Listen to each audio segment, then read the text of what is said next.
청취자님, 본격적인 이야기에 앞서서 아주 흔하지만 진짜 생각만 해도 등골이 서늘해지는 상황을 하나 상상해 보시겠어요?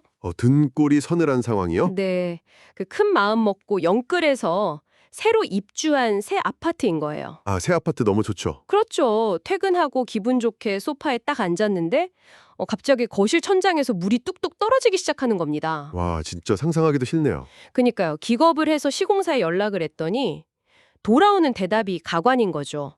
아, 그건 저희 시공 문제가 아니고요. 위층 인테리어 공사 때문이거나 자재 자체의 결함입니다. 이러면서 저희 책임이 아닙니다. 하고 딱 잡아떼는 거예요. 어휴, 전형적인 책임 회피네요. 네. 그래서 위층에 올라가면 위층은 또 시공사 탓을 하고요. 진짜 생각만 해도 뒷목이 뻐근해지지 않나요? 맞아요. 당장 내 집 거실에는 물이 막 새고 마루는 썩어가고 있는데 정작 누구 하나 책임지겠다는 사람은 없는 그런 꽉 막힌 상황인 거죠. 네. 결국 양측이 팽팽하게 맞서다가 지루하고 고통스러운 법적 분쟁으로 넘어가게 되는 아주 전형적이면서도 진짜 골치 아픈 현실입니다. 맞습니다. 그런데 이렇게 답도 안 보이는 꽉 막힌 분쟁 상황에 마침표를 딱 찍어주는 말하자면 건설업계의 어벤져스 같은 존재들이 있다고 합니다. 오, 어벤져스요? 네, 오늘 저희가 파헤쳐볼 심층 탐구 자료들이 바로 이분들과 관련된 내용인데요. 청취자님, 오늘 날짜가 2026년 3월 18일이잖아요. 네, 그렇죠. 불과 이틀 전인 3월 16일에 막 개강을 한 아주 뜨거운 주제를 가져왔습니다. 바로 제6회 건설감정사 심화교육과정과 관련된 안내문, 그리고 시험 규정, 현장 전문가들의 인터뷰 자료들입니다. 아, 그 자료들이군요. 네, 근데 놀라운 건 올해 이 자격증에 대한 관심도가 예년보다 무려 3배 이상 폭발적으로 치솟았다는 겁니다. 3배요? 와, 그 수치는 결코 우연이 아니죠. 자, 그럼 이 내용을 하나씩 풀어볼까요? 왜 이렇게 관심이 폭발했는지, 그리고 이들이 어떻게 우리 사법 시스템의 핵심으로 자리 잡고 있는지 말이죠. 네, 좋습니다. 오늘 이 자료들을 꼼꼼히 연결해보면 이 건설감정사라는 자격이 단순히 이력서에 줄 하나 추가하는 스펙이 아니라는 걸 아시게 될 겁니다. 정말 궁금해지는데요. 사실 청취자님도 아시겠지만 건설 현장에는 이미 훌륭한 건축사나 기술사분들이 정말 많잖아요. 그렇죠. 베테랑들이 넘쳐나죠. 도면만 딱 봐도 건물이 어떻게 올라갈지 훤히 아는 최고의 기술 전문가들인데 왜 굳이 법원은 새로운 타이틀을 가진 전문가를 따로 찾게 된 걸까요? 그 해답은 바로 과거 시스템이 안고 있던 거대한 구멍에서 찾을 수 있습니다.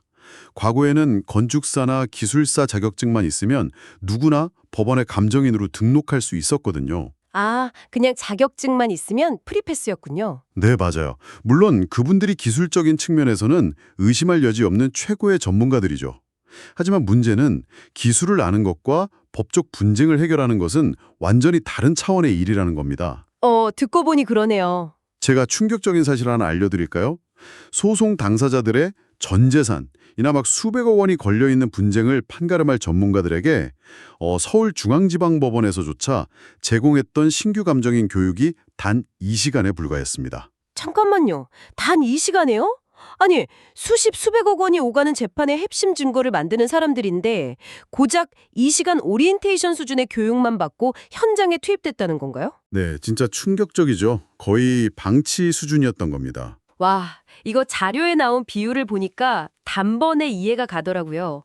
고속도로의 초보 운전에 비유했던데 정말 소름 돋게 정확한 표현 같습니다. 아, 그 비유 아주 적절하죠. 아무리 동네에서 운전을 기가 막히게 잘해도, 그러니까 순수 기술이 아무리 뛰어나도 시속 100km로 차들이 쌩쌩 달리는 고속도로, 즉 치열한 소송과 법률 분쟁 한가운데서 차선을 바꾸는 건 완전히 다른 문제잖아요. 맞습니다.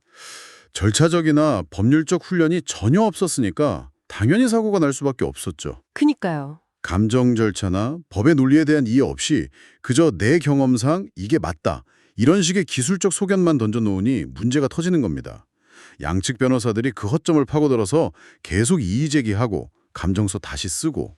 아, 재판이 끝도 없이 길어지겠네요. 그렇죠.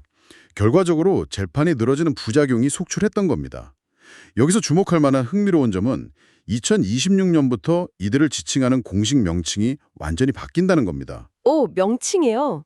어떻게 바뀌나요? 바로 재판 조력자입니다. 재판 조력자요. 뭔가 기술자라는 느낌보다는 그 법원 소속의 막강한 권한을 가진 요원 같은 느낌이 드는데요. 네, 그 이름에 담긴 철학이 중요합니다. 판사는 법률 전문가이지 건설 전문가가 아니잖아요. 콘크리트 강도라던가 철근, 배근 같은 걸 판사가 직접 판단할 수는 없으니까요. 그렇겠죠. 아무래도 기술적인 건 모르시니까. 그래서 이 재판 조력자들이 현장의 복잡한 기술적 사실을 판사가 이해하고 판결을 내릴 수 있도록 법적인 기준으로 완벽하게 번역해내는 역할을 하는 겁니다. 아, 기술을 법의 언어로 통역하는 통역사 같은 거군요. 맞습니다. 어느 한쪽에도 치우치지 않는 철저히 중립적인 감정서를 작성해서 사법부의 판결을 직접적으로 돕는 막중한 실무 역할을 공식적으로 부여받게 된 거죠. 그렇다면 이 막강한 재판 조력자가 되려면 대체 어떤 관문을 거쳐야 하는 걸까요? 제가 자료를 보다가 응시 자격에서부터 진짜 헉 소리가 났거든요. 많이 놀라셨나 봐요. 일단 기술사나 건축사 자격을 취득하고도 무려 3년 이상의 경력이 있어야 하고요. 그게 아니면 관련 분야에서 최소 10년 이상 실무를 쌓아야만 아예 시험 볼 자격조차 주어지더라고요. 네, 조건이 굉장히 까다롭죠. 이건 뭐 신입사원을 뽑는 게 아니라 이미 각 분야에서 산전수전 다 겪은 만렙 유저들을 모아놓고 플레이하는 일종의 확장팩 아닌가요? 만렙 유저들을 위한 확장팩이라는 비유가 좀과 찰떡이네요. 맞습니다. 이미 자기 분야에서는 정점을 찍은 베테랑들이지만 기술은 알되 법을 모르거나 법은 알되 기술을 모르는 그 한계를 뛰어넘는 겁니다. 아, 이른바 통석형 전문가로 거듭나기 위한 과정이군요. 네, 그래서 지난 3월 16일에 시작된 제6회 심화 교육 과정을 보면요. 교육비가 150만 원인데 커리큘럼이 기술 분야와 법률 분야를 정확히 50대 50 비율로 꽉 채워서 다루고 있습니다. 자, 그럼 청취자님이 가장 흥미로워하실 이 만렙 유저들이 치러야 하는 지옥의 시험 과정에 대해 이야기해볼까요? 이분들 도대체 어떤 압박을 견뎌내야 합니까? 우선 1차 시험은 9월 19일에 열리는데요. 총 120분 동안 진행되는 객관식 시험입니다. 아, 9월 19일이요? 과목은 어떻게 되나요? 과목은 총 4개입니다. 첫째가 건설 시공 감정, 둘째가 건축 감정, 셋째가 감정 윤리와 재감정, 넷째가 건설 감정 관련 법이죠. 잠깐, 120분의 4과목이면 시간 배분이 어떻게 되는 건가요? 아주 빡빡합니다. 각 과목당 20문항씩 출제되는데 과목별로 정확히 30분씩 배정되어 있습니다. 즉 120분 동안 80문제를 풀어야 하죠. 와, 1분 30초당 한 문제씩 풀어야 되네요. 그렇죠. 게다가 과목별 100점 만점 기준으로 매 과목 최소 40점 이상은 받아야 하는 과락 제도가 있고요. 전체 평균 60점 이상을 받아야만 통과할 수 있습니다. 복잡한 법률이랑 기술이 얽힌 문제를 그렇게 빨리 풀어야 한다니 1차부터 시간 압박이 장난이 아니네요. 그럼 이걸 통과한 사람들이 치르는 2차 시험은 어떤가요? 1차를 통과하면 10월 24일에 대망의 2차 시험을 치르게 됩니다. 2차 역시 똑같이 120분인데 이건 주관식 서술형입니다. 주관식이면 직접 다 써야 하는 거군요. 네, 단순히 머릿속에 있는 지식을 묻는 게 아니고요. 실제 분쟁 사례의 데이터를 던져주고 당장 법원에 제출할 수 있는 수준의 감정서를 직접 써보게 하는 완벽한 실무 능력 평가입니다. 와, 진짜 실전이네요. 과목은요? 과목은 2가지인데요. 첫 번째, 건설 감정 실무 과목은 80분 동안 진행되고 100점이 무려 200점입니다.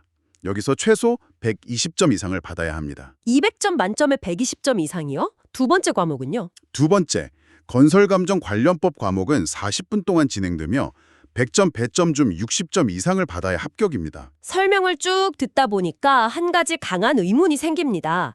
이미 현장에서 10년 이상 구른 기술 베테랑들한테 건설 시공이나 건축 실무를 묻는 건 당연히 알겠어요. 네, 그렇죠. 그런데 1차 과목에 감정 윤리가 들어가 있고 2차 시험에서는 아예 관련법 주관식에만 100점이나 배정되어 있잖아요.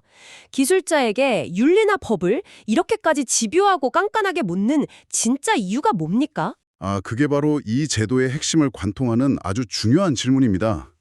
사실 건설 분쟁 현장에서 가장 위험한 무기가 뭔지 아십니까? 글쎄요. 불량자재? 아니면 부실공사?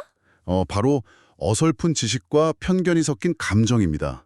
아, 편견이 섞인 감정이요? 네.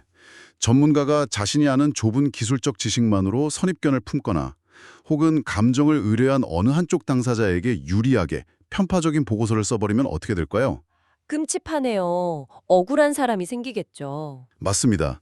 그 피해는 재판에서 패소하게 되는 억울한 시민, 바로 청취자님 같은 평범한 사람들에게 고스란히 돌아갑니다. 아, 듣고 보니 소름이 돋네요. 기술자가 중립을 잃는 순간 진짜 흉기가 될 수 있다는 거군요. 정확합니다. 그래서 기술적 사실을 팩트 그대로 냉정하게 파악하고 그것을 엄격한 법의 언어로 흔들림 없이 번역해내는 무거운 윤리적 책임감을 묻는 겁니다. 아, 그래서 윤리를 그렇게 강조하는 거군요. 네, 게다가 합격하고 끝이 아닙니다. 자격을 취득한 후에도 3년마다 8시간의 보수교육을 의무적으로 받아야 합니다. 기술 발전 속도와 법 개정 속도에 맞춰서 계속 자신의 기준을 업데이트하라는 철저한 사후 관리 시스템이죠. 한 번 땄다고 평생 우려먹을 수 있는 게 아니네요. 끊임없이 스스로를 증명해야 하는 거군요. 그렇습니다. 이렇게 혹독하고 깐깐한 과정을 거쳐서 탄생한 정의 요원이 현재 전국에 약 150명 정도밖에 안 된다고 들었습니다. 네, 진짜 소수 정예죠. 그럼 이 소수 정의 전문가들이 실제 소송 현장에 투입됐을 때 정말로 게임의 룰을 바꾸고 있나요? 자료를 읽다 보니까 그 사감정이라는 단어가 유독 눈에 띄던데요. 사감정. 아주 중요한 포인트입니다. 사감정은 법원이 공식적으로 지정하는 감정이 아니라요. 소송 당사자가 개인적으로 비용을 지불하고 민간 전문가에게 의뢰하는 감정을 말합니다. 아하, 개인적으로 의뢰하는 거군요. 네.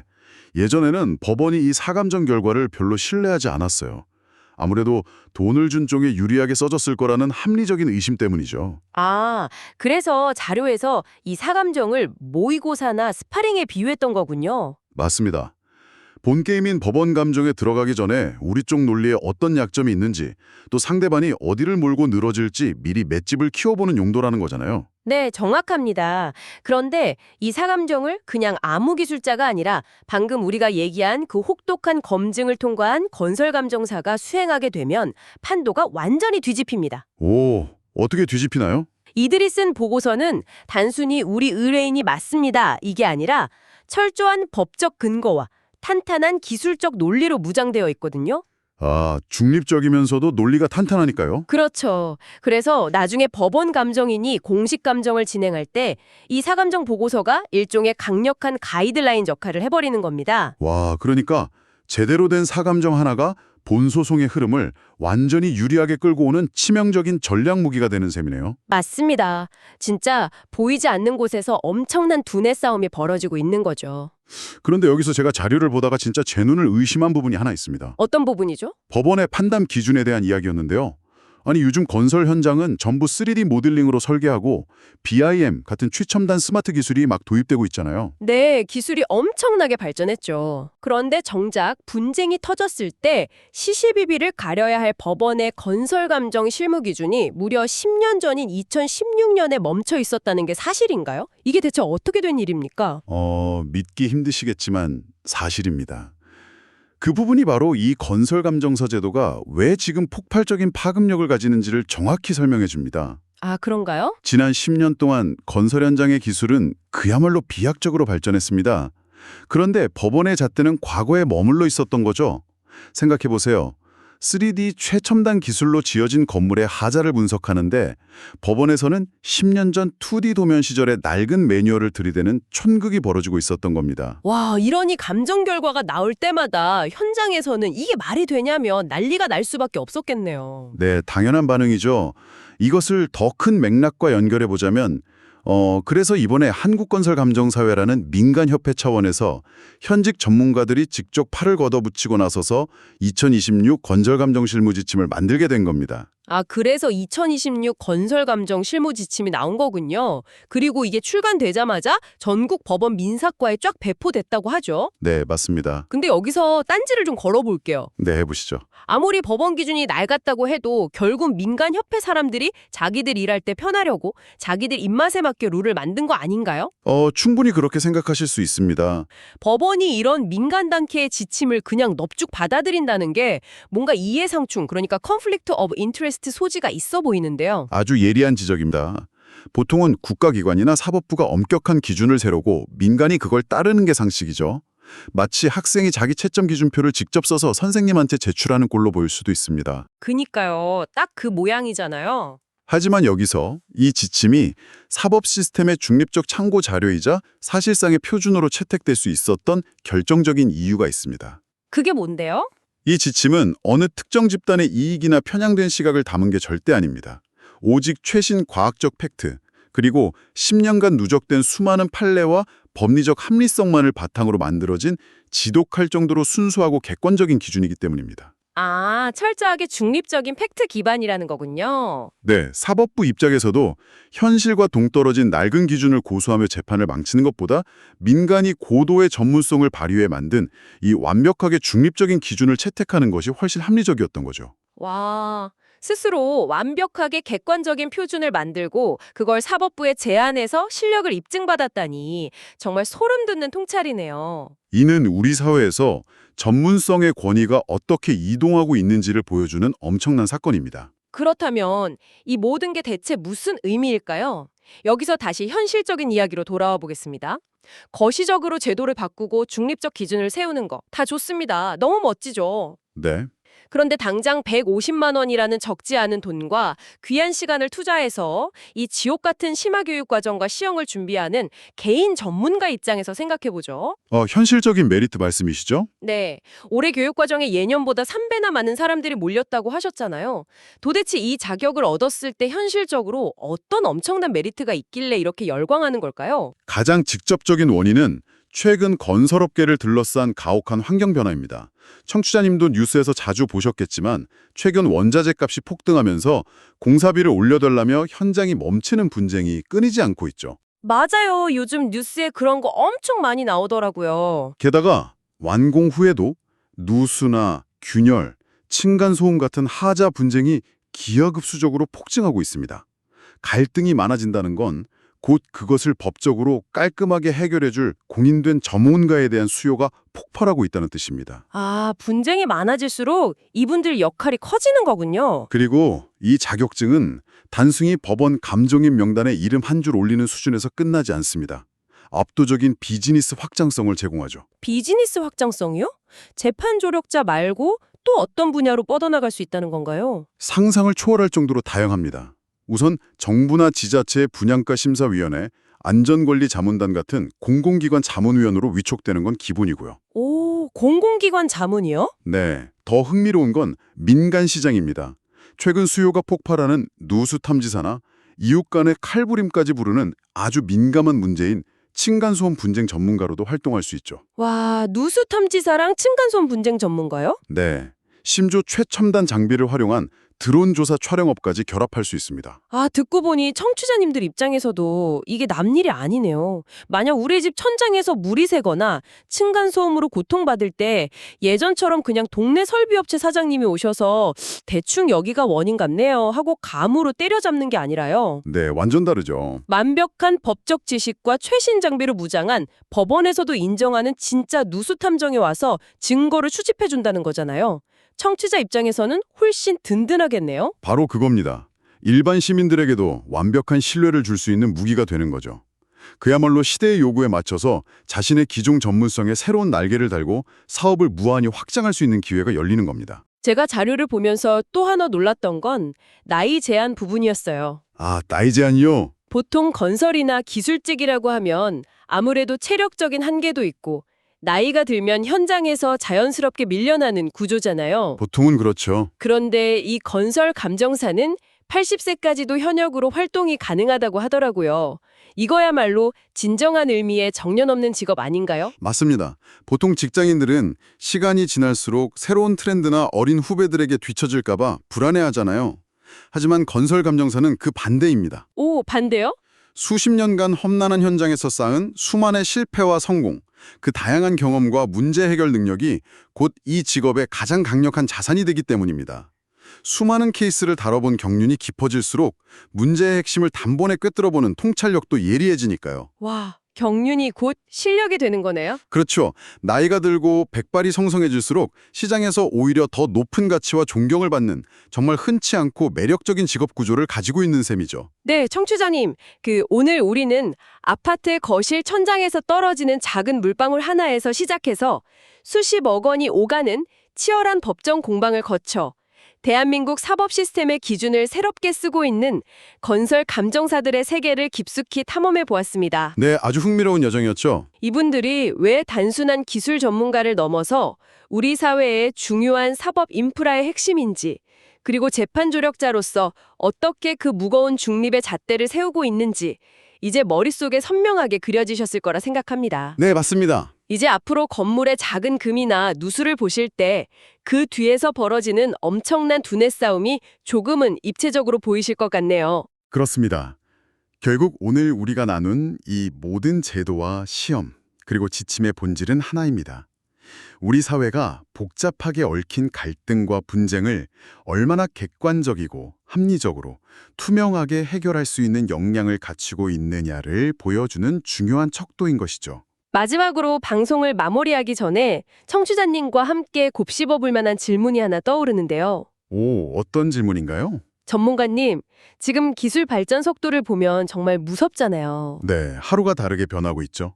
만약 머지않은 미래에 초거대 인공지능이 등장해서 수만 장의 3D 도면을 단 1초 만에 딱 스캔해서 하자를 찾아내고 지난 50년간의 건설 분쟁 판례를 완벽하게 요약해서 법원 제출형 보고서까지 자동으로 써주는 시대가 온다면 말이죠. 오, 충분히 올 수 있는 미래네요. 그렇다면 이 150명의 훌륭한 재판 조력자들은 결국 설 자리를 잃게 되는 걸까요? 굉장히 철학적이고 중요한 질문입니다. 그런데 오히려 저는 그 반대라고 생각합니다. 반대요?